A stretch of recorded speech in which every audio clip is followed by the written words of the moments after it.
Hello, ladies and gentlemen. My name is Mike Larkin, one half of the Steve and Mike Show. www.steveandmikeshow.com is up and running, where you can hear such shows as you're about to hear tonight. This is another edition of On the Mic with Mike. And man, oh man, one of my favorite, talents, one of my favorite companies to do press for is Lingerie Fighting Championship, LFC. And I'm on the line with a fighter who's going to be taking on newcomer Gen Rep this Thursday. It's LFC 26 Booty Camp at the Nerd in Las Vegas, Nevada. I'm talking about Teri Feisty Fist London. Teri, it's a pleasure to have you on the show. How are you? Thank you. How are you? I'm excited. Me too. I got to tell you, first and foremost, I love what's going down with LFC. I'm so excited for what we got coming up with LFC 26. So many dates at the Nerd Bar in Las Vegas. You got a newcomer in Gen Rep coming with the fights. We have so many announced bouts. Can you tell us how you're feeling going into LFC 26? Honestly, I'm super excited, and I couldn't be even more excited that it's in Vegas, so I can actually still sleep in my own bed and then still train, my own gym and stuff. And I'm just excited. I'm just excited to have more fights and more people to see us and just come out and support us. And it's a cool venue. And if you're around the town, definitely come out and check it out, because the venue is cool and just the atmosphere and energy is just going to be hype. It's going to be awesome. I'm so excited. And I think that's what's great about LFC. I love the events that you guys would do at Sam's Town, because Sam's Town is another one of those beautiful venues in Vegas. But the Nerd Bar, I mean, it's pretty much everybody. You got cosplay, wrestling fans, MMA fans. It's just an overall good time. Yes, definitely. I like that. That's actually what makes good fights and everything. It's just the area, the cage, the energy, once that's all going, then it's going to be a blast. It is. We have Bella Ink's going to be involved. We have Vatira's in there. We have Tomiko, who's in there now, who just replaced Shay against Shelly Aphrodite De Silva. We got the main event of Ali Baby Doll Parks and Monica Flowerbomb Garcia. I got to say, it's very, very stacked to go into this card. And I have to say this, speaking of stacked, I got the LFC calendar not too long ago, and I got to tell you something. It came out beautifully. It was shot well done. And Merry Christmas, because you and Lauren the Animal Fogel doing your thing on December month. Can you tell us about being a part of the calendar, Teri? Honestly, it's awesome. I have for years, I've always wanted to be in a calendar. I know that sounds silly, but I remember being like, I want to be in a calendar, and so when I got the opportunity, I was actually super excited, like a little girl would be, so it was really cool. And then to be on Christmas is awesome. My birthday is November 29th, so it's always close to Christmas. People are like celebrating Thanksgiving, and then they skip my birthday and go right to Christmas, which is fine. I'm like, hey, my birthday, but it's cool because around my birthday time it's chilly and all the lights, and it's just such a fun, festive time. It brings family together, and people love each other more. It seems it brings people that fought, oh, let's not fight anymore, just love and laughter. So I was really happy to be the December girl with Lauren, and it only makes sense because me and Lauren are we love each other, hate each other, love each other, hate each other. So it makes sense for us to be on the same one. And of course she's tying me up with lights. I mean, it's just of course us. But yeah, I was like, ooh, yay, I'm Mrs. Claus. This is fun. So I liked it. I enjoyed it. It was such a fun shoot. We laughed, and there were some backstage pictures and stuff that they got, back shots, but it was awesome. We just laughed so much and had a blast. I gotta tell you, and I'll put the link in the description, there is video on the LFC YouTube page of you guys just behind the scenes just doing it up. And like I said, it's so much fun just to see the camaraderie between you two, because like you mentioned, the love and hate, you guys have had great bouts and had a great dynamic with one another in the cage. Yes. When we love each other, and then sometimes we're like sisters, you love your sister, and then you hate her and you want to punch her, and that's our relationship with Lauren and I. And sometimes when we're in the cage, usually when we're in the cage and the bell dings, we are after each other, we go for it. There's no stopping us. But I love her. It's so much fun. We have a blast, family. I gotta say this to you. This is me being my nerdy pop culture self. It's kind of like that Saliva song from 2002. I love you, I hate you, I can't live without you. I'm talking about Always from Yes. Saliva.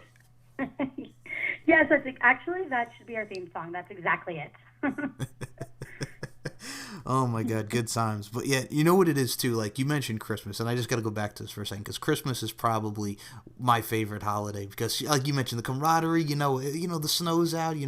Just the Christmas shows. Because as I'm a New Yorker, so every time I used to go into the city to see the Rockettes, the Christmas show, the Christmas spectacular, just being by the tree, it brings people together, and I think I don't blame you for that. And I look at calendars again, going back to the pop culture thing. I mean, you look at like all like basketball with sports, and I mean, growing up in a time where like the Backstreet Boys, NSYNC, and the whole pop genre was so big, where you had the J14s, and you could go to like your local supermarket and get like stickers and posters and stuff. So I mean, like LFC having Yes. an LFC having a calendar, I think that's only Yes. apropos. Finally.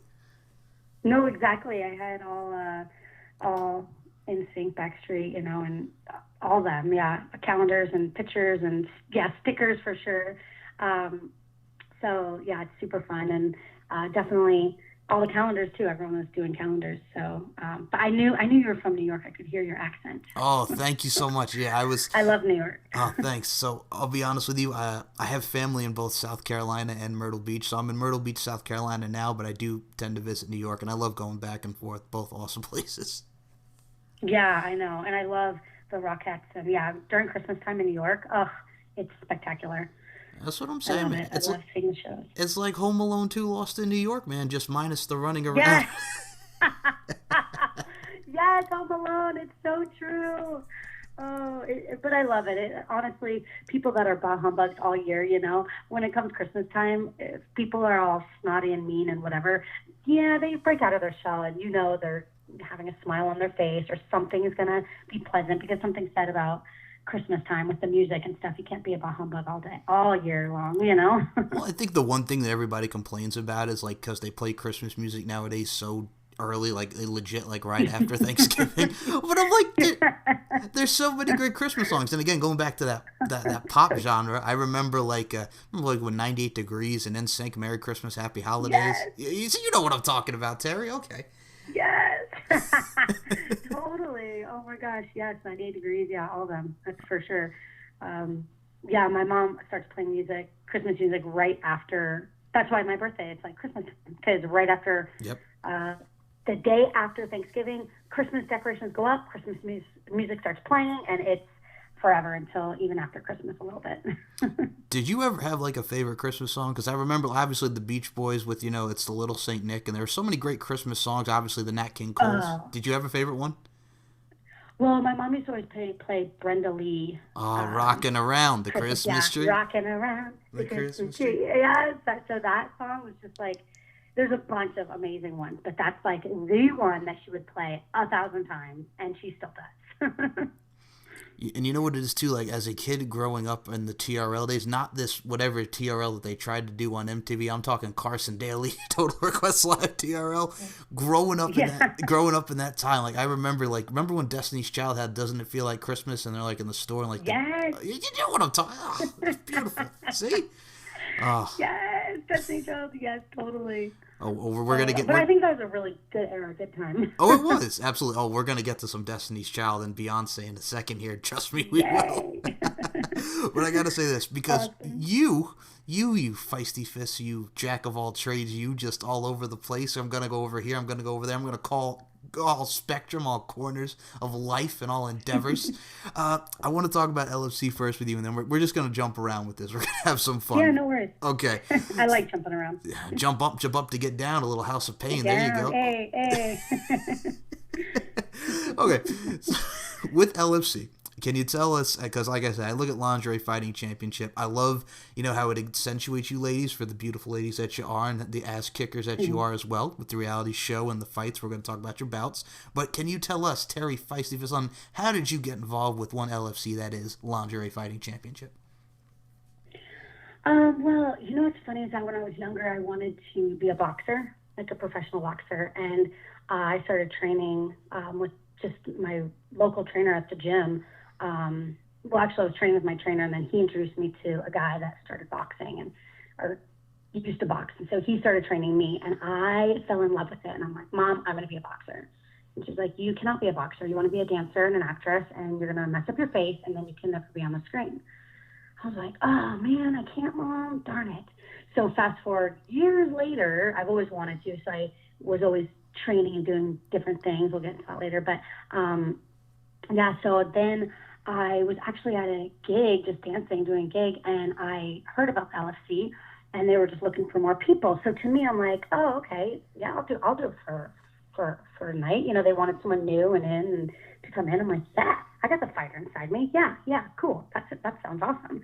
And so I did it. But let me tell you, when I trained up to fighting, it was so surreal, because this is where I've always wanted to go when I was little. You know, this is what I wanted to do, and be in the ring, you know, fighting someone. And I swear it was crazy, because when the music started and came out, and then the people were yelling, and I'm like, and I had friends there and just yelling my name, and I just felt it was just so surreal, you know, like it took me back from when I was a kid. And then I went into the ring, and stepping into the ring, and then hearing the bell ding, I was like, oh my gosh, this is amazing. And after I did it, I just felt so empowered and strong, and just, whoa, it was just a thrill. Like, it was amazing. I actually want everyone to just do it once. Just everyone do it once, because it just, there's something about it. When you get out of the ring, you just have a natural high, and you feel so empowered, like so empowered, you know, like you're just like, yeah, I can do anything, you know, which is awesome. A lot of us need extra confidence in our life for, you know, all times, you know what I mean? Different times we're down and low and beat up, you know. Anyways, so after I did it, then Sean was like, oh, would you like to be a part of lingerie fighting? And I was like, I was so stoked and so excited. And I told my mom, and she was like, no, I don't want you to do it. Your face. And I'm like, well, no, it's fine. My face is going to be fine, unless someone, you know, accidentally mistakes and hits my face. But, you know, they're not supposed to, Mom. It's going to be fine. And she was like, okay. So my last fight, actually, she came and watched and videotaped me. Not videotaped, you know, used the iPhone, taped Gotcha. me. Showing how old I am. It's fine. So, yeah, and she was like, get it, baby girl, you got it. And I could hear her voice, and it was just like so awesome, just hearing her support me so much, even though she didn't want me to do it at all, you know, from the beginning. And now she loves it, and she's so excited. First and foremost, I still have a VHS player, so don't even worry about that. Okay. I knew you. I said videotape. I'm good. I understood what Perfect. you're saying. So, I mean, like, with LFC, I think probably one of my favorite dynamics with you, and I'm going to get to about here, but I think probably with the reality show, there's so many great dynamics with the ladies, such as yourself. I mean, Coach Kane, there's Coach Leon Hader. Probably one of the funniest ones was Joel trying to teach you how to dance for your upcoming entrance, which, again, Oh my gosh. he was trying to do like a little can, whatever that was, and he's going up in his leg. I'm like, what is this? Okay, go ahead, Terry. Yeah, exactly. That's what it was. It was like can weird moves, like, and I tried to do it, and he said lower, and I literally almost fell on my face. I was like, what? This cannot be sexy. And he was so serious. I wish that you could have been in there. Like, he was so serious. He's like, no, seriously, this is totally gonna work. I'm like, this is gonna work? What? And then I kept trying to grab onto the cage, and I tried to add knee, and he was like, get on the beam, and walk sexy on the beam. And I'm like, what is, how? Okay, so I tried to be sexy, and he's like, crawl on it, crawl. I'm like, okay, well, now I feel like I'm in, you know, Snake. I'm in like an old school music video. I'm like, okay. So it was very interesting, but he was loving it, and he's my coach. So, you know, I tried to listen to him, but then, of course, when it actually came, I you know, pretend to forget about what he had given me and just did what I do. I just like to freestyle. I feel the music. Music tells me what to do. I just go out there and do it, because it's like my love, my passion, my heart, you know. I feel you. Now, I got to say this to you. Well, first and foremost, with Joel, and I think what's great about him is he's got very unorthodox, would you say, type of methods to it, but you got to, like, give him credit, because the LFC World Championship is around the waist of Roxy Roundhouse Michaels, so Pink Team has the gold right now.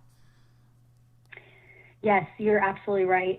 His way of coaching is definitely different than any other coach I've ever had in my life, probably anybody's life, maybe. But I mean, bless his heart, he's so sweet and he's so sincere, and he means well, and he's what he gives you though, he kind of goes off in a rant, and you kind of have no idea what you're like. He's like talking about folding napkins, and you're like, but I'm in a ring fighting. Why am I folding napkins? Like his scenarios are really different than I think other people would go about saying things or doing things, but his heart's in it, and I feel like the pink team, we have a lot of love, and at least he does give that. He gives love. He gets, we're energized, and we work together because we know that we're not sure what he's doing, so it kind of brings us more together because we all kind of just laugh, but laugh like as in fun laugh, like we still all love him, but we just don't know what he's saying all the time.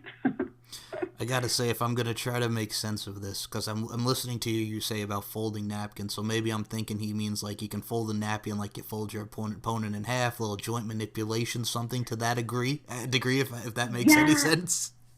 Totally, and that's what we think. We try and take like what he says, and we're like, okay, let's really think about what he's trying to say, and that's what we try and do. But then sometimes when he's like, yeah, folding napkins, and then you put the knife and the fork inside there, and blah blah blah, and we're like, okay, maybe not. He was talking, but it's okay. It's okay. Maybe he meant, yeah, folding your opponent, exactly. So you have to kind of think outside the box. So it definitely makes the pink team think a lot, and we laugh a lot. We have a lot of fun. I have to mention this as well because it's also one of the many memorable moments with LFC. One, Tasia Thrash Lochran, who was on the black team, who took on Agatha Cannibal Carter at the last LFC event, LFC 25, both of them making their respective debuts. You, being the fashionista that you are, Teri, with the lingeries, she was looking for your help, coming up to your room, offering help. I would pick out some lingerie. That was a very memorable moment in the reality series. Yeah, I don't mind helping, but if someone sees it, it's not good. So I feel bad. I'm a helper. I love helping everybody and anybody. Anyone comes to me. Anyone needing help or advice or anything. If I can give it, I'll give it. I'll give you the shirt off my back. That's just how I am.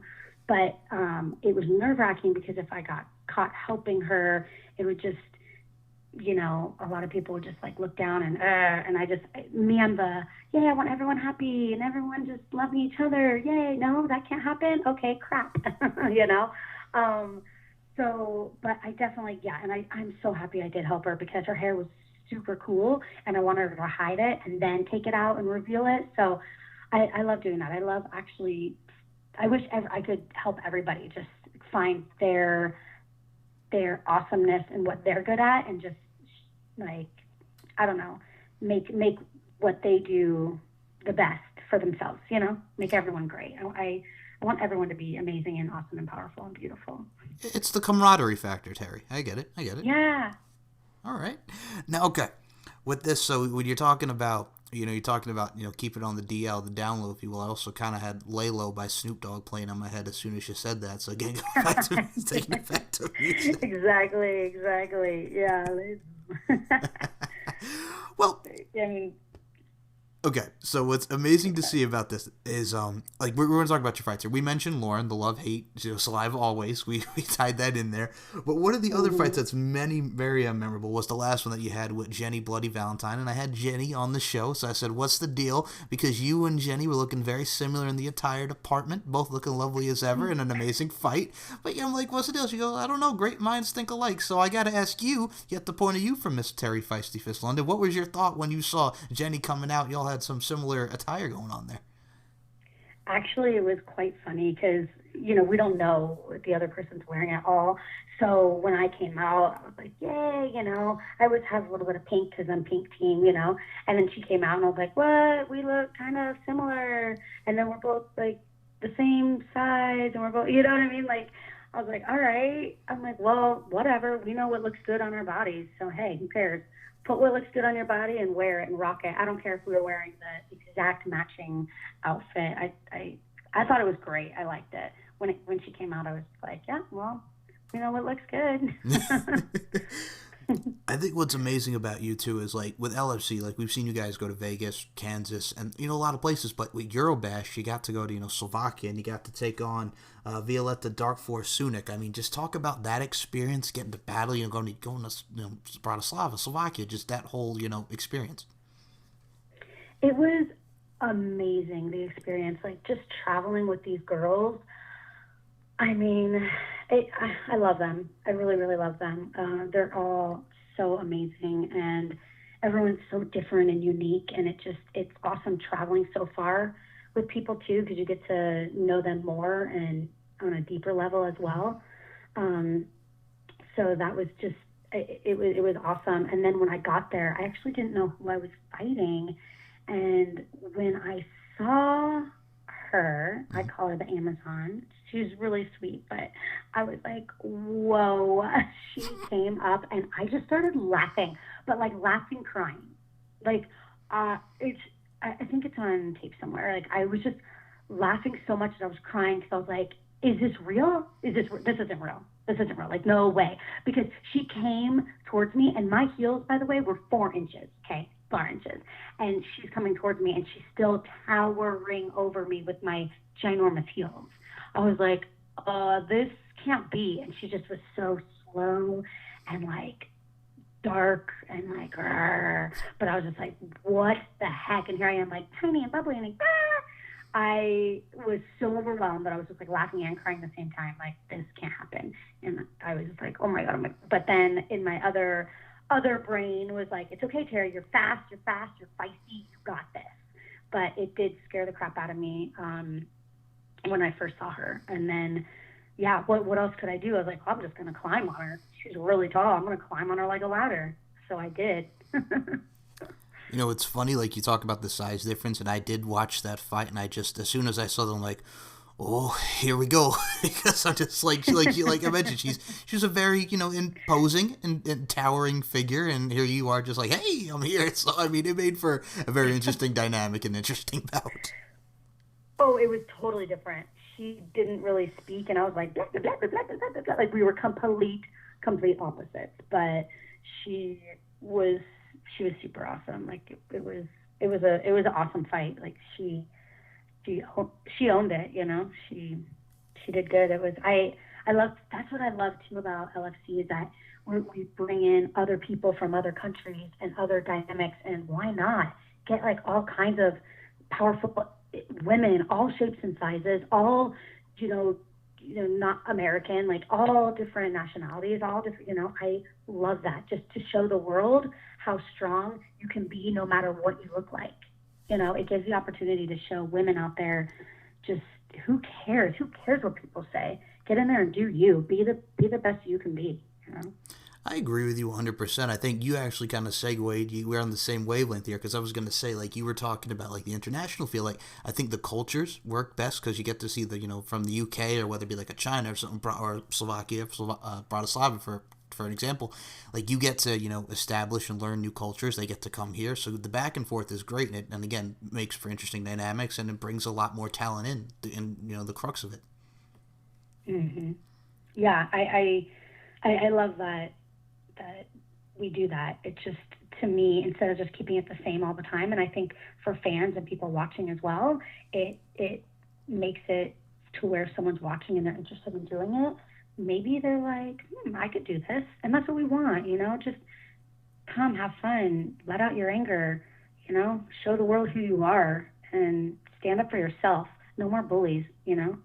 Completely agree, and I have to mention this as well. So I was checking the LFC YouTube channel the other day, and one of the videos that just came out recently was it was you, Serena, Honey Punch Kyle, and everybody sitting at the table talking about tattoos. And I gotta say this, as someone who does have tattoos himself, one is a cross and one is a piece dedicated to my grandfather, God rest his soul. I gotta say I love the ink. I love the ink.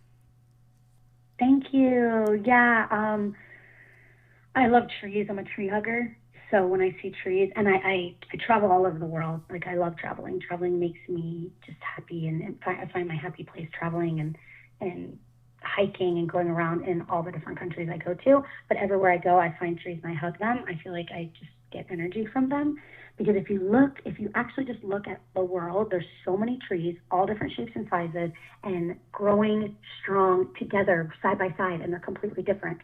So that's just like you and me, just like anybody. People have different disabilities. People are, different nationalities. They look different. There's so many different things, but we're all still strong. We all still, are grounded from our roots and our family and like a tree, and we all grow. And so I feel like if we all stick together and, form more of a unity and just help each other out, like this world's already crazy, just help each other out, we would grow strong and beautiful, just like a tree. Like help your person out. Don't push them down, and trees don't push their other trees down,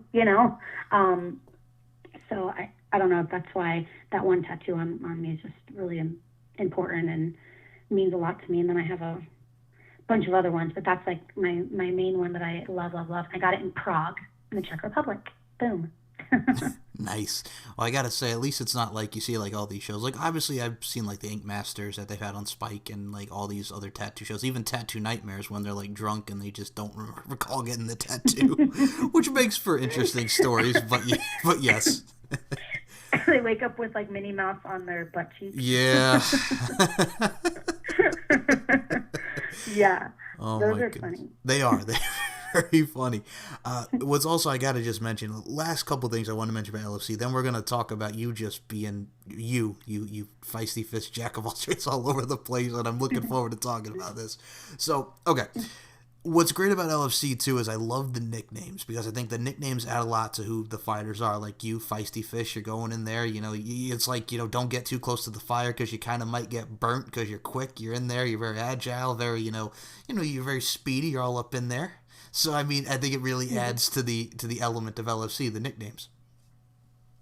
Yeah, I actually love that. I love that we get to put little nicknames in, because when you start talking to all the girls and find out where they got their nicknames, it was from something that happened or something that they love or something, it defines a little bit about them, which I love that, it just gives you a little bit of, knowledge about the fighter before they even fight, and mine, Feisty Fist, I mean, ever since I was little, there's 6 of us, 6 kids, right? So I'm the second youngest, and youngest girl, second youngest child, so obviously my words didn't mean anything. That's why I talk fast, because I always had to get it in quick if I wanted to speak or say something. And I had to be quick and fast. So me and my brother we would fight a lot, because why not? Why wouldn't you fight your brother? But we would really fight, and we would like punch each other and stuff.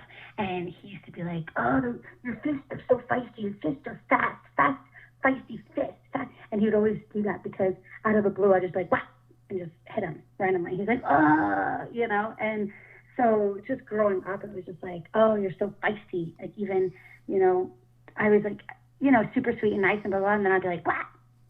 Everyone used to call me like, oh, feisty Teri, and then my brother, fist, feisty fist, and I was just always super, super fast. Like nobody could keep up with me. I mean, I would run for hours upon hours upon hours. I would be like super fast, like left and right. You could never keep up with me. So that's just been my name my whole life. And even now people are like, oh, you're so feisty, you're so fast, you're so, so it's just stuck with me. So, and there it is. So it's the common case of sibling rivalry, pretty much there. Pretty much. Yeah, I got it from my brother.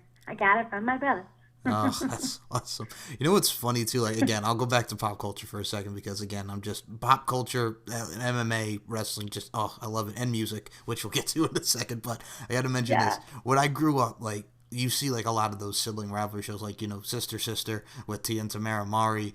You see Even Stevens with Christy Carlson Romano and Shia LaBeouf on the Disney Channel. You see a lot of these shows, and that equates to real life, because like I said, sometimes like it can come from anywhere, like sibling rivalries. Like, I mean, look at your teammates, Serena Honey Punch Kyle, float like a butterfly.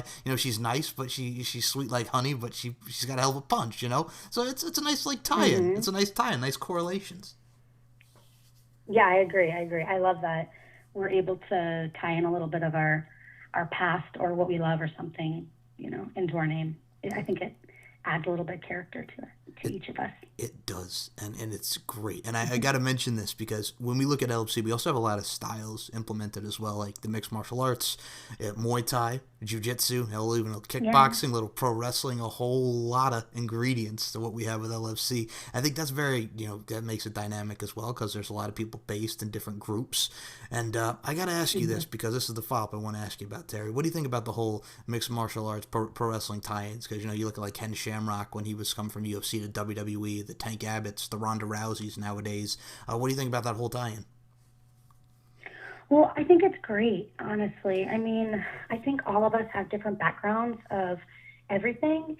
And I don't know, I just think why not bring, wrestling is one thing. You have all kinds of different styles, but why can't you combine things or have other people try and do other things? It just makes you stronger, and also it makes you a better fighter, because when you're with someone that's Muay Thai, and then you're Jiu-Jitsu, and you're whatever, you're actually you have to focus and really know your opponent and know what they're going to do. And wrestling, they like to get you down on the ground and hold those submissions, and I'm Muay Thai, like I like to be on my feet. I like to punch, to kick, to I use my 8 limbs. I'm like a dancer. I am a dancer. I'm a dancer in the cage.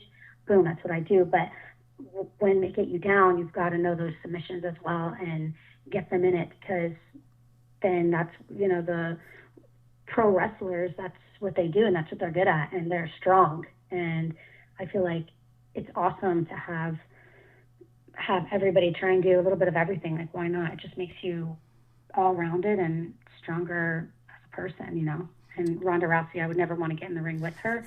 I think she's super amazing, and she would probably kill me. Well, that's how I look at it too. Like, I look at the Shayna Baszlers and the Jessamine Dukes, who came from like a promotion like Invicta, and they go there in NXT right now for WWE. So I look at like spots like LFC, and I look at spots like Invicta, and I think they've done great for the women, for as far as the mixed martial arts standpoint, the overall combativeness and art forms that both the respective fighting abilities are. Yeah, exactly. I like all the I don't know. I love all the strong women that is actually being shown now, because there's not a lot, like even in Vegas and stuff. And there's becoming more and more women fighters. And maybe I'm sure there's a lot more out there. And if some of you are listening now, if you're out there, come on out and do it. Like, we need more women. We need more strong, powerful women. Yeah, sure, people are going to say things, but people are going to talk about you throughout your entire life all the time. Don't let that even bother you. But we need more strong and powerful women, and I know there's more out there. And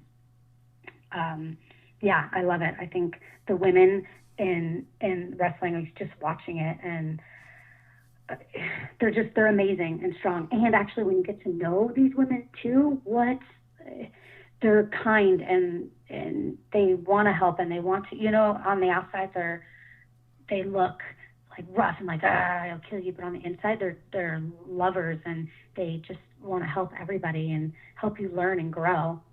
It's super awesome. So I don't know, I think it's awesome having more powerful women out there ready to kick butt and kick men's butts too. I'll be honest with you, I look at it nowadays and I'm just like, ugh. It's kind of like Uncle in a way with the ladies, because I'm like, there's so many dominant and just great ladies out there killing it, like yourself, Terry. I'm gonna put you in that category. It's just like, you know what I'm saying? Because like when you look at wrestling, you look at with mixed martial arts, it's like us as guys, it's like we gotta follow that. It's like, my God, because y'all are killing it. You really are killing it. Yeah, and we're killing it in lingerie, trying to keep our clothes on, and we're killing it. We don't just have boxer shorts and it stays there and it's fine. So when you get a little wardrobe malfunction, your brain, I feel like we have to be a little more focused too, because if something happens, you got to look at it quick and fix it and keep going, and then if it keeps happening, you got to keep fixing it, and you still got to stay focused. And, in the fight, there's just so much more going on that I feel like it makes us more, our minds more powerful. I think what's also very interesting, and you just also segued to one last thing about LFC here, so thank you. So, I mean, we look at... you're welcome. Yeah, well, hey, man, we're on the same wavelength. I'm enjoying this. Exactly. I'm reading your brain. It's that telepathy, man. It's that telepathy. I know. Exactly. Okay, but I look at it and I'm like, I look at Greg Frito and what he's done for you ladies in the Vegas part. This is a guy mentored by the Mayweathers, and now he does like his drills, and he helps you guys, help go into the fights. I think he does amazing training. So it's like when I see these detractors, just like, oh, it's just these girls in their lingerie, and you can't take it serious. I'm like, watch those videos with Greg Frito and the drills that he put y'all through, and I'm like, you tell me that's not, it's BS and that's pretty much crap. I'm like, you get in there and do it. You know what I'm saying? So I love that aspect of it because Greg has helped a lot of you ladies out. Yes, yes. Actually, I mean, okay, man, people will always say something, right? Yeah. I just sometimes I feel like, didn't your mom tell you if you don't have anything nice to say, don't say it at all, Yep. But obviously, there's always going to be haters. There's always going to be somebody, but usually people that are complaining and hating, I'm like, well, what are you doing? Are you in the ring? Are you training? How do you look? Are you healthy? Do you actually eat correctly? Like, there's so much more going into when you're training for a fight, and even on a every day to day, you have to watch what you eat. You can't just throw anything in your mouth. You have to. You have to. And when you're tired and exhausted, oh my gosh, there's so many times I've been in my car just like falling asleep before I have to go train. And I'm like, I am so tired. Because not only are we training and doing this, we're working and doing our other jobs and doing this and doing that. There's so much. And then still trying to be with our families and cooking dinner like everyone does, But it's like, I am so tired sometimes that I'm like, no, I can't do it. But you just push through it. So, you have to. And when you get there and you're just going, you just drop to the floor. I don't know. In some videos, like, I don't know. I just can't even stand on my feet. Like, I literally just want to lay down, and I'm like, I can't even pick myself up by my feet anymore. That's how exhausted and tired I am. And the last training, for the last fight, actually, I popped out my ribs. In training, like, literally, I got thrown into the cage. And we're just training, got thrown into the cage, and pop, out goes my rib. I'm like, oh my gosh. So I had to keep training with my rib. And if anyone's ever popped out a rib, I've done it a few times, and it stinks.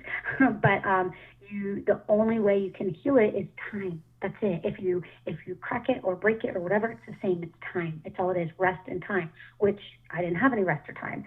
I had to keep going, and it hurts to breathe. It hurts to, it was insane.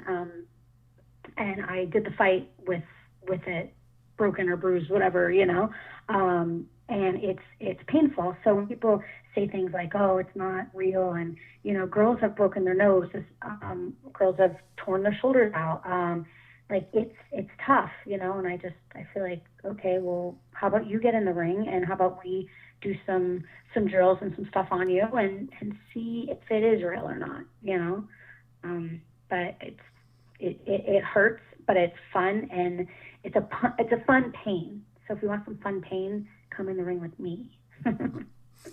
It's kind of like the shot of adrenaline type of deal with it. Like, you know what I'm saying? Like you said, it's a fun pain. It's that, it's that shot of adrenaline. It's just going through, just going through, you know what I'm saying? So, I get it, and I think personally that's why I respect a lot of you ladies, because people just look at it like we mentioned the wardrobe malfunctions, but I'm just like, yeah, but there's still a lot of ass kicking going on, and there's a lot of pain. Kind of like, what's your prediction for the fight? Pain, like I'm Clubber Lang in Rocky 3. You know what I'm saying? But yeah.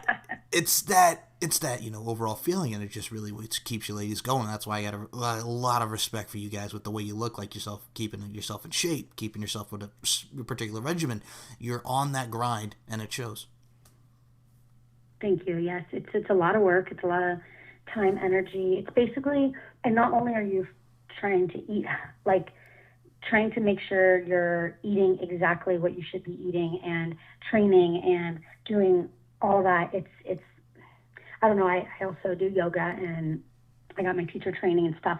So as I was doing all my teacher training and yoga, it's the same thing that I take to fighting. It's your mind, your body, and your soul. You've got to have all three totally clicked in before your fights. So there's a lot more than just like, oh, look at them just frolicking around in their lingerie and blah, blah, blah. No, there's so much more. Like before a fight, I can't even talk to anybody, I have to be in my own little world. I have to say my affirmations, like I'm amazing, I'm awesome, I'm powerful, I'm strong, and I have to like channel my mind and my body and my soul all into me and into the fight. You have to. So it's a lot more than just putting on lingerie and going and frolicking in the cage that a lot of people say, and a lot more than just eating right or whatever. It's a lot more of your mind too, and you've got to realize that as well. Agreed. Now, all right, you see, this is the part where I'm like, I don't even know where to go with you because, like I said, I love your drive and you're just so genuine and you're just feisty fist is what you are, Teri. Because there's a lot that you have done, and we'll start with this. How did you get into the whole the dancing deal? How did you get into dancing? I mean, you've done so many shows, like a Sonny and Cher show. There's Dream Girls. You were in a Beyonce video. Can you tell us how the whole dancing came into fruition? Well, when I was younger, like girls do, they're like, what do you want to do? Well, I was in karate and dance. And then my dance teacher was like, to my parents, was like, she keeps doing karate kicks in her dance classes. And then the karate coach was like, well, she keeps doing dance kicks in the karate classes. So I was getting it all mixed up. And my dad was like, you have to pick one. And I'm like, but I want to do both. And he's like, you have to pick one. So I was like, okay. And my mom and dad both were like, pick one. So I picked dance, and I kept going with it. Well, all the way up until high school, and I did tons of competitions, shows, and oh man, like just tons of stuff. And my poor parents spent a fortune because if anyone has kids in dance, it's very expensive. You guys understand. So yeah, my dad in high school was like, you are still not good and you need to pick a new career because you can't, you say you want to be a dancer, but you can't, like, you got to do something else. And I was like, no, Dad, I want to be a dancer. He's like, but you're not good. So, oh my gosh. So not till like my junior year of high school, I was on this marionettes, it's like a drill team. So if you see the Rockettes, that's exactly what I did for 4 years in high school. And it's a drill team. It's basically, we say once a marionette, always a marionette. And that's a Marine mentality. Once a Marine, always a Marine, which my dad loved because he was a Marine, and we did warm-up lines. We're like, core 10, hut. Now, mind you, I'm in this like military drill team, high kick, national champion. Like we would win everything, like intense, since I was 15 years old, So it was like, definitely, it taught me my life skill. Like I wish that was in every school to give kids like a guidance, and we had to have the right outfits, we had to have the right this. It was just helping you to prepare for the world, and my junior year of high school is when it clicked or whatever, and my dad was like, wow, you are a dancer. And so of course he wanted me to go do sports medicine, and he wanted me to go do other things in college. And I tried for a year in college, and then I ended up dropping out. I don't really want to say dropping out, just say, stepping away from it or something. But I ended up booking a tour, Sesame Street Live. So I went on tour, then I came back home, and then I went on tour to travel all through Europe, and then I came back, and then I did a USO tour for the military troops, and then I came back. And then I ended up booking a job in Las Vegas. And I'm like, Dad, I'm 21. I've already been on tour. I've been traveling around. This is my career. This is what I want to do. I'm moving to Vegas, and I'm going to be a dancer. And he was like, well, I can't say anything because you've been doing it, and this is your life now. So there you go. And then that's what got me into dancing. And then I never looked back, kept on going. Well, it shows in your entrances, obviously. You have the skills, that kills with a Z. Take out the S on skills and kills with the Z emphasis. Yeah, I love it. So, skills. So, I mean, like I mentioned, the Sonny and Cher shows, the Dream Girls. When I look at what you're doing, like obviously you also got into acting as well. Days of Our Lives, CSI, Miss Congeniality 2. I really do appreciate that because like I mentioned before, and I'm just going to say this to you right now with the utmost sincerity and respect. I love the drive. I like people just want you to be set with one thing and, just go on your way. No, I'm like, I'm going to go over here, I'm going to go over here, I'm going to go over here, I'm going to go over here. You're going to hit all four corners, if you will, and you're just taking on the world, grabbing it by, excuse my language, grabbing it by the balls, but I'm just like, geez, I love the drive. Yeah, I feel like you have to. This is the life that you've been given. So I always say, love the life that you live. So you're in your body. You're going to take care of yourself. You're the one that shows your destiny. If you wake up, I wake up every day super happy because I woke up. And everyone's like, Teri, why are you so positive? I'm like, because I woke up. Like I woke up. Like I have a chance again on this world to help someone out, to make a difference, to make someone laugh, to do anything, something, to take a walk with my dog, whatever. But and my motto is like, if you don't do it, someone else will. So if you're looking at something and you're like, I want to do it, I want to do it, I want to do it, well, do it. But if you don't, someone else will, and you're gonna look at them and be like, oh dang it, well I want to do that. Well, cool, well then do it, do it. There's so many people and out there that are so afraid, like, oh, well, there's too many yoga teachers, there's too many real estate agents, there's too many fighters. No, there's not. There's always room for more. There's always room. There's so much room at the top for millionaires. There's so much room always. Like, don't be afraid and think that there's too many. Like, just do it. And I think that's why I always live my life of, you know what, I'm going to just do it all. Why not? Why not? Live your best life that you can possibly live within your skin, and whatever makes you happy, just do it. And screw everyone else. 3 things I'm going to add to that. Number 1, you kind of got like that YOLO vibe. You only live once kind of deal. Totally, exactly. And number 2, I think I have to add this because, like, you're talking about getting up. I got up. That's why I'm so happy today. It's like God has blessed you to get up. You're living another day. You're going out there. I woke up today and I'm out there. So I like the spiritual side of that. Number 3. Yeah, definitely. And number 3, I got to mention this as well because it's just like you talk about, no, there's not too many yoga teachers, too many of that. I mean, look at what we're doing right now. It's podcasting. There's like anybody can friggin' do a podcast now. You know what I'm saying? If you want to do a podcast, you want to do this, you want to do that, just go for it, Just you have a voice, you have that platform like we're doing here to get people to tell their story. Why not? Why not? Yeah. There's so much out there. And I feel like people are afraid of what someone else is going to say or think. And I mean, no, stop that. Man, I wish people could just call me, and I want to give so many people just encouragement and just, all my friends say whenever they're sad or down or whatever, and we hang out, I don't know, I just make them laugh, I make them cry, I don't know, I just am myself, but everyone says, man, you put me through a whole roller coaster every time we talk or every time we're together, and people are like, oh, everyone needs a little bit of Teri in their life. So that's like a little thing that all my friends say, like, everyone needs a little bit of Teri, because it's like, and it's not even just a little bit of Teri, it might be a little bit of another friend out there, another person, like, we have to lift each other up, right? And I don't know, like, love yourself. And I feel like people that are judging and saying things, they're good people. I always think that everyone's a good person. Maybe something's happening at home that then they're reacting to you, they're a good person. They just have other things that are bothering them, and maybe they haven't found how to love themselves. Because I feel like once you love yourself deep inside 1,000%, then you can have the ability to love anybody and love everybody, and it's hard, definitely, at times, when people are not so nice, but just find the goodness of people and just, I don't know, help them out. If someone's really angry, just smile at them. Maybe they just need a little bit of, like, someone to smile or someone to, say hi to them, I feel you. Now, okay.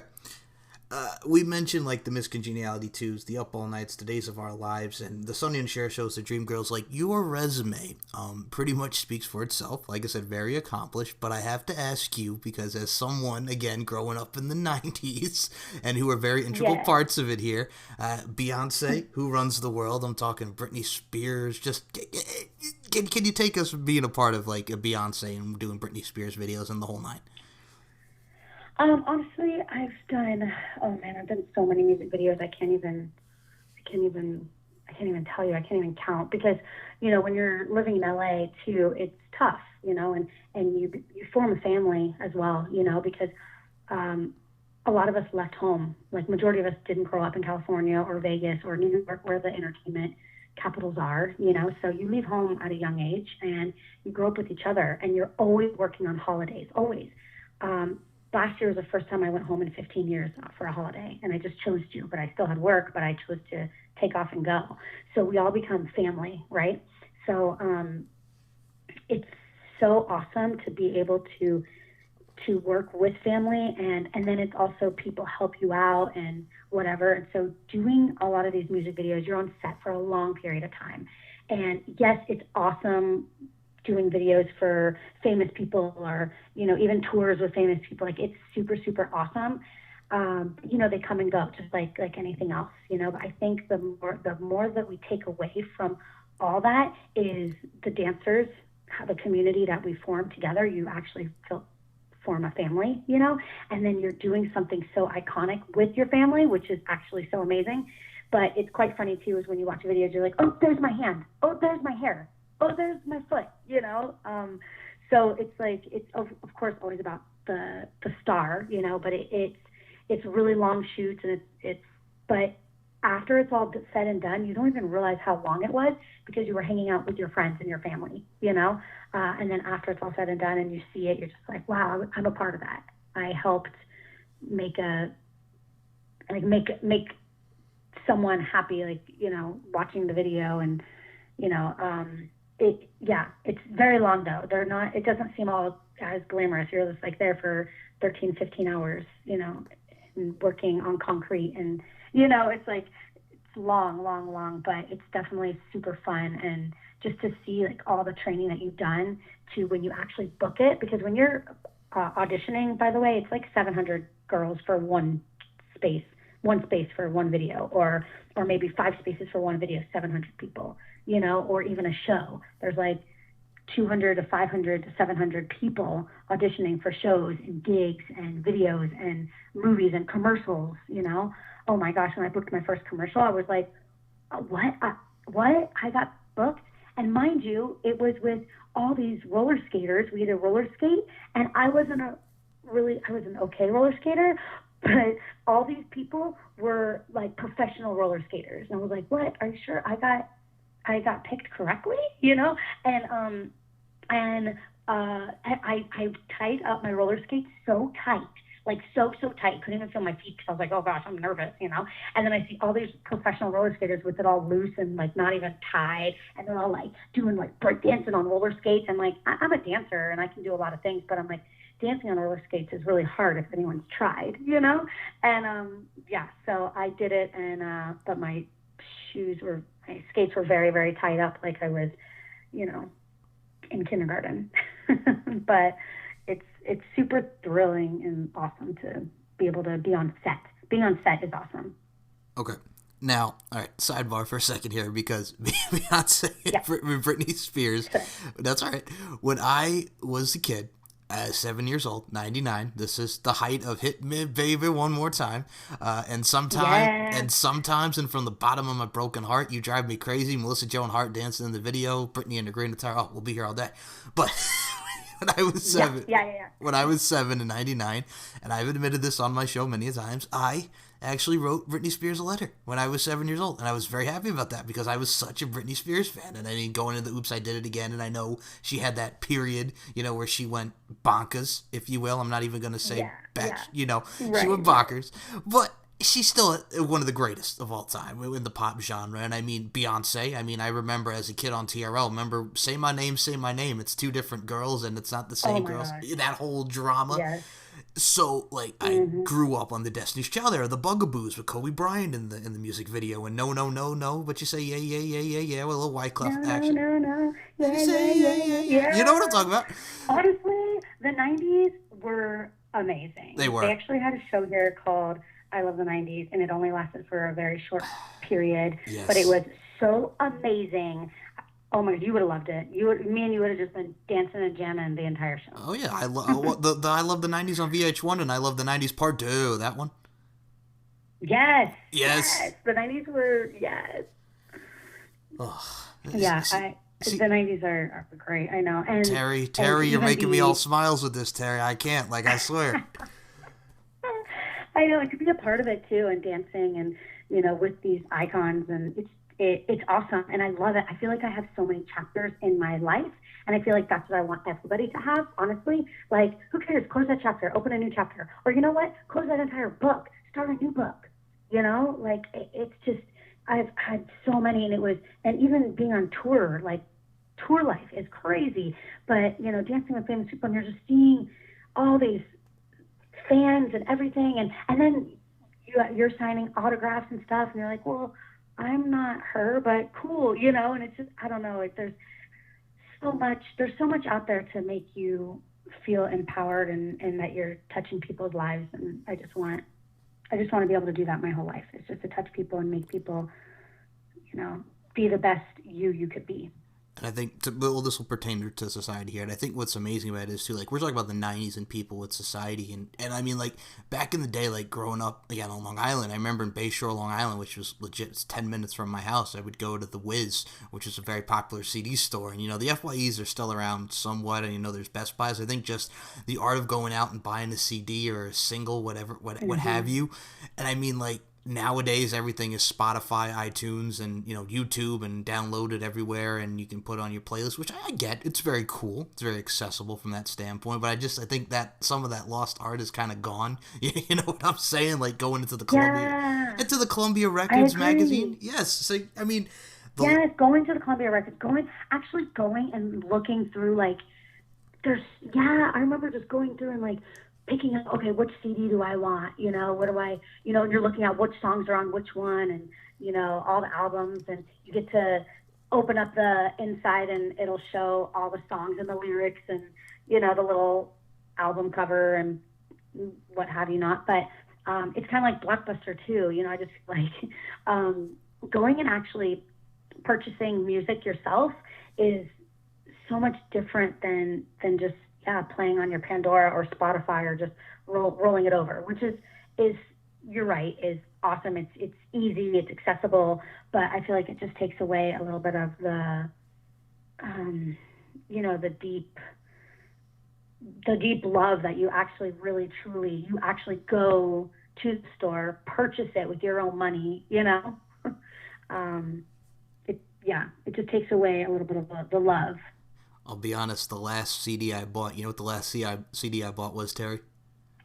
What? Okay, the last CD I bought was like about 5-6 years ago. Justin Timberlake, the 2020 Experience Part 1 and 2.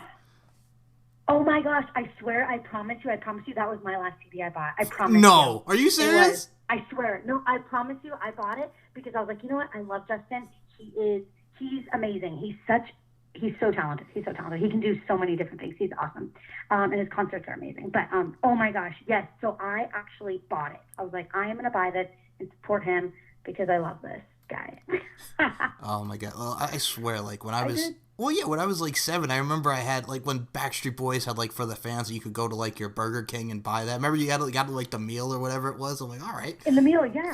Yeah. And then, I remember having the Millennium t-shirt in 99. I had that t-shirt, and I know people probably listening like, Mike Larkin, why are you admitting to this? I'm like, because it was good. Stop it. It was good. Like, stop I had it too. And that's the thing, like, and that was what was ridiculous about the 90s. This is the ridiculous part I'm going to say, because this kind of deals with society and life. Like, people would make fun of you for the music you like, whether it be pop genre. I was like, what are you doing? I'm like, I'm a straight heterosexual male that likes the Backstreet Boys. Who the hell cares? It's music. It's art. Yeah. You know what I'm saying? Stop it. Yeah. Why you got to put a label on it? Yeah, who cares? It's just music. Jesus, nobody's hurting anybody. Jeez, and I mean, I think you could probably attest to this because you were like we mentioned Beyonce and Britney, like that's the pop genre. But I mean, I'm very eclectic. I think you like all music as well. Totally. Yeah.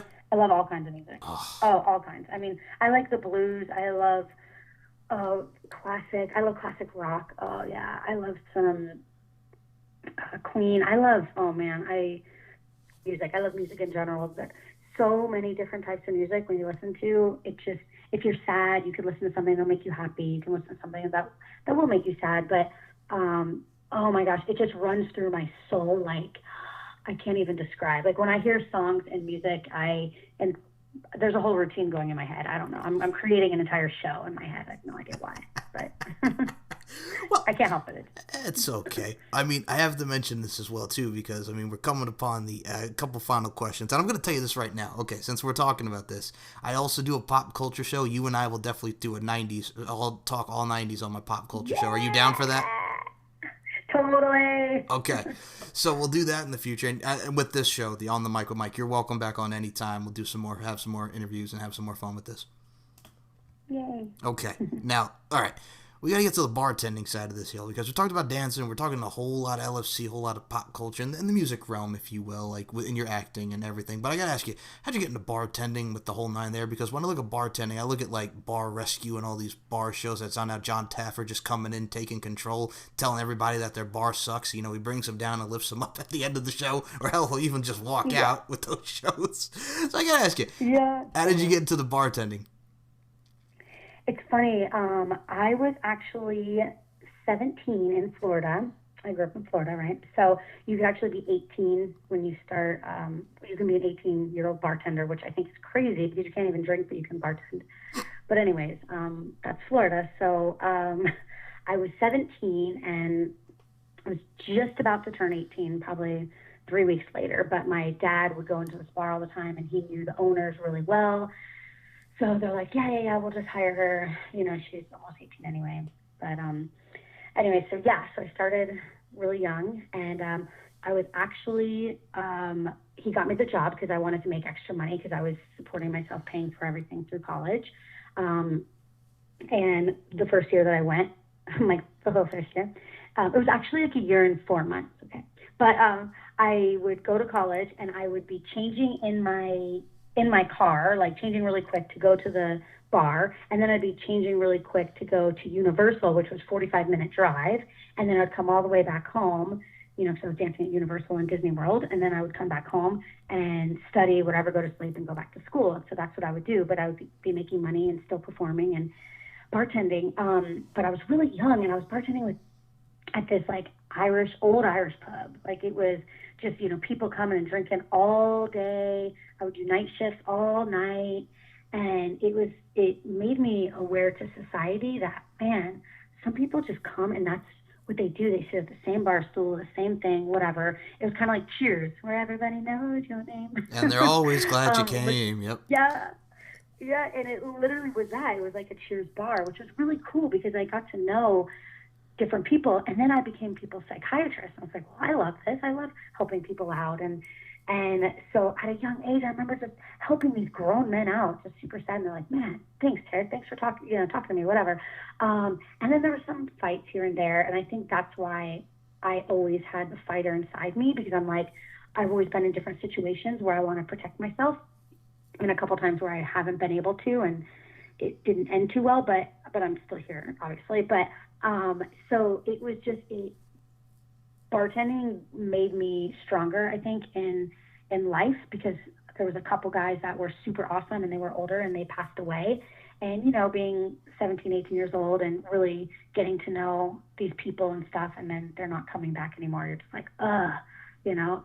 So it definitely made it stronger in my life to realize, oh crap, well, first of all, what an awesome job. Like, you're just giving people drinks and you're getting tips. Like, what? You know? So if anyone needs extra money, just go to your local bar and bartend. I mean, it's fun, it's awesome, it's a good experience, you know, and you can pay off some credit card debt, you know. But yes, that's how I got into it. No, my dad got me into it. I have to say this because I actually was going to mention the Disney World as a dancer. So it's see? What? Yeah. No, but I'm just saying because I think that's crazy. Like, you're doing first of all, that's absolutely amazing. Doing a Disney as a dancer, being at Disney World, and just going there as a kid and just loving Mickey Mouse and the whole nine that is Disney World. I think that's absolutely amazing. And you're getting to the bar, you know, doing the bartending thing. I think it's an amazing, it's a very unique kind of transition, but I think it's very cool and it tells your story perfectly. Well, it's cool too because it's like from there, you know, then after I ended up touring and whatever, I hadn't bartended in a while, and then I randomly would bartend for friends' parties or this or that, whatever. And then my sister opened a bar, and she's like, well, can you come home and be the celebrity bartender? I'm like, I'm not a celebrity. And they're like, yeah, but you live in Vegas and you've done things in California and you've toured and you've worked with famous people and blah, blah, blah. So she put me on a billboard, and I'd go home and I'm like, oh my gosh, I'm on a billboard. Like, it was just so funny. You know, it was awesome. It was cool. But I would come home, and no lie, her pub was like, it was just a normal pub and blah, blah, blah. But every time I would come home, it was like a club. People were like, Teri, ah. And I was just, I don't know, it blew my mind. I was like, oh my gosh, these many people like me? Like, what?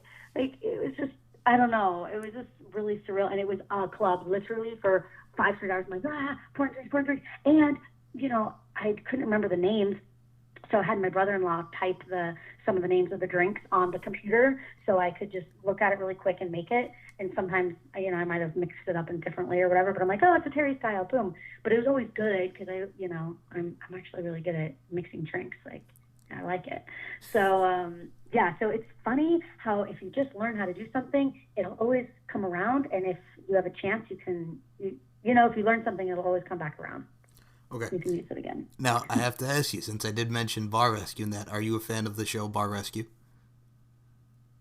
I haven't really watched it. Okay. So, for those that don't know, what's interesting about the show is... Wait, go ahead. Isn't it where they go in and then they tear it apart or something? Or you're on the right lines. So like they say it's crappy or something, like a crappy bar. John Taffer goes in, he pretty much rips you like a new a-hole, and then he pretty much tells you that you suck. He brings you down. Why? How come nobody washed their hands? You're not gonna serve that food on my watch. Shame on you! And he yells. And then he's like, and then he's like, you got to get your crap together.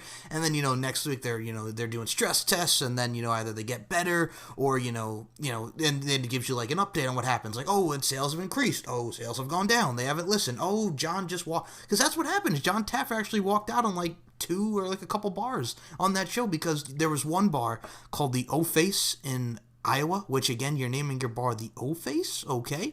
And they were very, not wanting to listen to what he had to say, not want to change the name, and there was like fights going on. There's like, I will not be associated with this bar, and then he just bada boom walked out, rightfully so. There was another guy that wanted to stick to the whole punk rock thing about it. He's like, I'm telling you right now, the punk rock bar is not as big as you think it's going to be, and then he's trying to do this, he's trying to help him, but he wouldn't listen because he wanted to be punk rock, which again, there's nothing wrong with punk rock for anybody listening. I'm not saying that, but he was trying to help him from a business standpoint, and it's kind of like he brings you down, brings you up, because some people need that kick in the ass because, what they do with bars, like, they'll let them drink, and it's like, you have to like put some, some rules and put some, guidelines into your business, and it's just like, he's not trying to hurt you, he's trying to help you.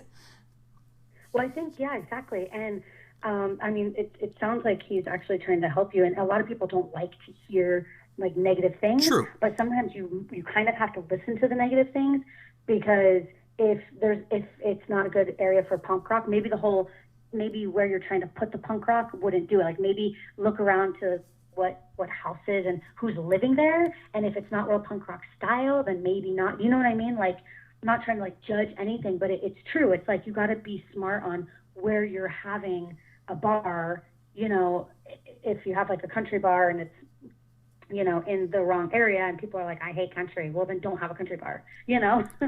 I love country too, but I love everything. But anyway, so I think that guy is probably just hoping that people don't like to hear negative things, especially about their own establishment. Now, what's funny about this is there was only like one episode of it, and it never ever saw the light again. There was a show on Spike, which is now the Paramount Network. It was a show called Tattoo Rescue, and it was like one episode where they were helping this tattoo spot that was just a dump or whatever, and they're trying to help him. But I'm like, it's kind of not the same as Bar Rescue, because this was also at a time when they aired it. Like, there's, like we mentioned before, the Ink Masters, the Tattoo Nightmares, and all these tattoo shows that's on that network. So it's like, Tattoo Rescue. Okay, they tried. It only lasted like one episode, but still, it's the thought that counts, the effort. You know what I'm saying, Teri? Yeah, totally. I know. Well, exactly. At least they got out there. You have to try it. If you never try, then you won't know. Exactly. Get out there and do it. But that Bar Rescue is definitely what happens. In bars in general, like, people are like, the food place, da, da, da, da. Like, it's insane and crazy. But if I had someone else like barking down on me, I'd be like, what?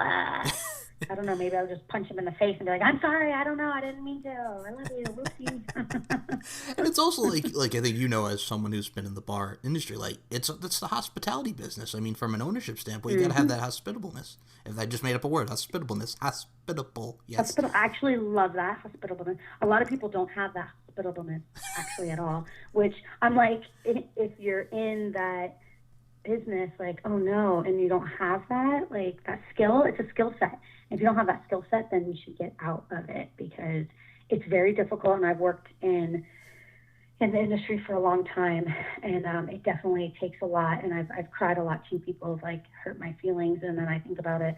It's fine. It's just them lashing out, But yeah, hospitality is definitely, if you've never served before and you're actually rude to a server, like that's when I'm like, yo, if you've never done it, you should try and do it and realize it's tough. It's tough. You have people coming at you at all different angles, and some people are never happy ever about anything. Even if you do everything, they're just never going to be happy, which is sad. So you just try and make them smile even more, but it's hard. So I like that hospitableness. Yes. Well, Teri, Feisty Fist London, I got to tell you something right now. I'm going to close it out with these couple of last questions, little tidbits. Like I said, I can't wait to do this pop culture show with you now because we talked a lot about it here and incorporate a lot with what you do. So there's a lot of correlations in this show, folks. And I think pretty much what you're doing, I think you're a wonderful human being. And I really do appreciate your time, and I truly wish you nothing but the best. Thank you so much. You're welcome. Thank you. It was really fun being on. Now, okay, here's the last couple things I got to say. Now, first and foremost, Jen Rep, who you're taking on. Jen, the real deal rep. We're talking about LFC 26 coming up on Thursday, April 4th. Now, we did see a little bit of Jen Rep as the cage girl. I mean, there was an incident, unfortunately, at last LFC 25 where there was a drunk fan that came on stage during the main event with Monica Flowerbomb Garcia, and we saw Jen up in there, so we saw her toughness there. So now, this is where I'll give you the floor before I have my other final questions and I have you promote where everybody can check you out, Teri. Do you have any final words for your opponent coming up, Miss Jen, the real deal rep? I'm looking forward to being in a ring with you. I know you're new to all this, but I want her, if she's listening, I want her to just give it to me. Just give me everything you have, because I'm not afraid, and I can take it. And let's just go in there and have fun and just tear each other apart. Like, just go and do it. And I'm super excited and happy to have her in the ring with me. I'm really excited to see what she's got, honestly. And I will say this, as soon as you said give it to me, baby, Rick James was playing in my head, just for the record. Yes!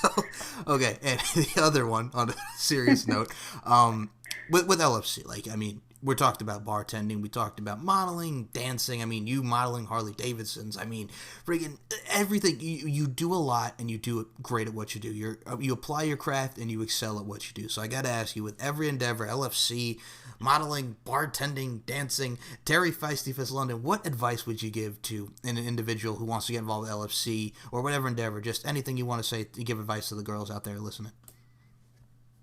Oh, man, I just want to say, do it. Just do it. Just come and, I don't know, just try anything that you want to do. Just know that you are so strong and you can do anything that you put your mind to. Your mind is so powerful, so powerful. And the 6 inches between your ears, if someone says you can't do it, you start believing it so much. So there's affirmations. Just say, I love myself. I'm strong. I can do this. If you do that every single day, you're going to hear it so much that you're going to understand that you are amazing and you are strong. You are awesome. Just change your mindset and know that you can do it. And it doesn't matter how old you are. It doesn't matter the size, your shape, size, what you look like, man, woman, whatever. Like, it doesn't matter who you are and what you believe in. That doesn't matter either. Just know deep in your soul that you love yourself, and just try it. Just try it out. Try anything that you want to do, and just go for it 100%. This is your life.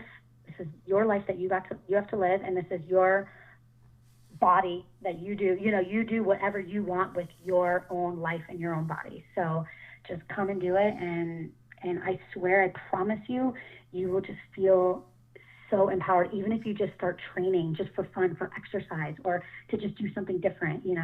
Let your husband take care of the babies. Just get out there and just start training, just to learn how to make yourself stronger as well, inside and out, or just to lose weight or whatever. But it will transform you as a person if you start doing those affirmations and training and just doing something more powerful. And we want more women out there like you. So come and do it. We're all rooting for you. Beautifully said, Miss Feisty Fist. So I have to tell you this. All right, before we do close out, I just want to say thank you. And this is where I step back. Ladies first, it's not just a Queen Latifah song. Please promote your Facebook, your Twitter, your Instagram, promote LFC. Let everybody know where they can find out and check out Teri Feisty Fist London. Go for it. Okay. On Instagram, I'm Teri London 7.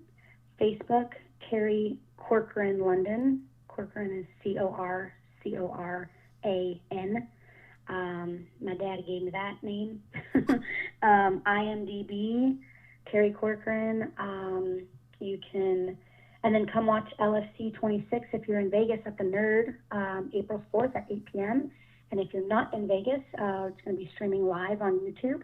So check it out, watch us.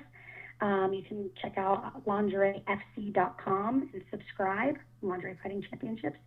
And you can also look on Facebook and Instagram, Lingerie Fighting Championships as well, and like us and follow everything that we do. And yeah, and follow me and love me, and I love you. And yeah, hope to get to know more of you guys. Okay. Now, Teri, I got to mention this because we were talking about this before we got on air. Yeah. Twitter, yay or nay? Oh, Twitter. Yes, forgot. Oh, yeah. All right. Well, Twitter is Teri Corcoran. Again, Corcoran. But I have not been on probably in like 5 years, 6 years, maybe 7 years. I worked a job and we had to promote. So if you see my Twitter and you see a lot of bear pool, I cocktailed at this pool party, and we had to keep promoting it. So that's what that is, the Vegas pool party. It's really cool. But yeah, and then after that, like, honestly, I just stopped because there's so much to keep up with. There's just so much. And I feel like I don't like to be stuck to my phone. You know, you have Facebook and you have this and you have that and da-da-da, and you're watching TV or you're talking on the phone, or there's just so much that I just get really, really, really overwhelmed with everything. And then Twitter, I just feel like so many people, I don't know, there's lots of politics on there. Mm-hmm. And I don't really, you know what, I don't care who you believe in. I don't care if you're Republican, Democrat. I'm going to love you. I don't care what you believe in. You know, I love everyone. And so on there, it was just too much to even be like, oh, hey, like on Facebook, the reason why I have Teri Corcoran London is because I have a ton of family and nieces and nephews and tons that like look up to me, whatever. And so Teri Corcoran is my birth name, what I grew up with, but Teri London's my stage name, you know, but Facebook's more family, you know, and so that's why I want people to be my friends and family. And then you can like say things, and same with Instagram, you can say things, but I feel like Twitter, people are just like bashing people or just talking about politics or fighting, or I don't know, and I'm just not that at all. So yeah, if I'm promoting something, then yeah, you can promote something on you can use my page and promote things if you want. Okay, so what I'm gonna do is, I know it may be old Teri, but if anybody wants to follow her on the Twitter, Teri on Twitter, I'm talking about TTs, baby, TOT, Teri on Twitter. If anybody wants to follow Teri on Twitter, the link will be in the description, and yes, and I'll tag you, and you'll see it. So. Yeah, and then, you know, I'll try and get on there every now and again and be like, what up, hey, here I am, like, you know. That's a tweet in itself, Teri. What up? Hey, here I am. That's a tweet in itself. What up? Hey, here I am. It's less than 160 characters or whatever Twitter allows you to type in for a tweet. So there you go. Exactly. Well, Teri, it's been an absolute blast talking to you tonight. I can't wait to do more shows with you in the future. But again, I'm going to step back. Any final words to the people listening and your fans, Feisty Fist? Just thank you for being my fans, and I love you guys so much. And reach out to me if you want anything, advice or pictures or anything, or to chat. I don't care. Just reach out, send me a message. Yeah, and I just thank you for loving me. And Teri, Feisty Fist London, we love you, and the feeling is mutual. So again, thank you so much for your time. For Teri, Feisty Fist London, check out LFC 26. It's the Nerd Bar. It's on YouTube, 8 p.m. It's Friday. It's Thursday, April 4th. I almost said Friday. My fault. Thursday, April 4th. The days all blend together, but check out LFC. The links will be in the description. Yes, so the links will be in the description. And again, it's all love. It's all respect. Everyone have a great night. And I'll be back with another edition of On the Mic with Mike. Thank you all for listening. And Teri, thank you. Yeah. Thank you. Bye.